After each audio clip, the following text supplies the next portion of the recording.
صدیقی کی چیخوں کو سننے والا ہے، وہ آیا جڑا زینب دی فریاداں بھی سنن والا ہے، کیوں جی جڑا برما دیا بچیاں دی چیخاں بھی سنن والا۔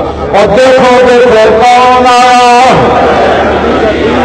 بیت المقدس جو منتظر ہے اس کو آزاد کرانے والا وہ دین آیا۔ اور دیکھو دیکھو کون آیا، شام کی بچیوں نے جو دیوار پر لکھا دوبارہ عمر نہیں آنا، ان کا جواب دینے کے لیے حضور کا دین آیا۔ اور دیکھو دیکھو کون آیا، مقبوضہ کشمیر کی بچیوں کا جواب دینے کے لیے بھی دین آیا۔ اور کسی نے جو یکجہتی کشمیر کیا ہوگا، کچھ بھی نہیں ہوگا، انہوں نے تقریریں کر کے جو زینب کو نہ بچا سکے یا زینب کے باپ کی بات نہ سن سکے، انہوں نے کشمیر کی بچیوں کی بات سن لی ہے۔ جو زینب کے باپ کی بات نہ سن سکا اور فرعونوں کی طرح اپنے ہاتھ سے اس کا اسپیکر بند کر رہا ہے، اتنا بڑا تو فرعون ہے، ظالم اعلیٰ، تم اپنے آپ کو خادم اعلیٰ کہتا ہے، کچھ سے بڑا تو ظالم ہی کائنات میں کوئی نہیں۔ کمال ہے، ایک مظلومہ مقتولہ بچی کا باپ بات کرنا چاہتا ہے، تو اس کا اپنے ہاتھ سے اسپیکر بند کر رہا ہے۔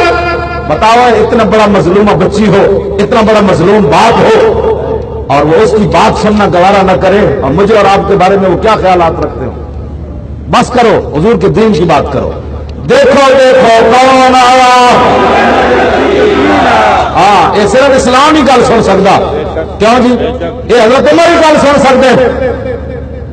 ایک بندہ کہتے کرتا کیوں بنیا، حضرت عمر کی فرمان، تو کون ہوتا ہے عمر سے پوچھنے والا ہے، تو جانتا نا عمر دیا شانہ کتنی، تو جانتا نا میرے جان جلال نو۔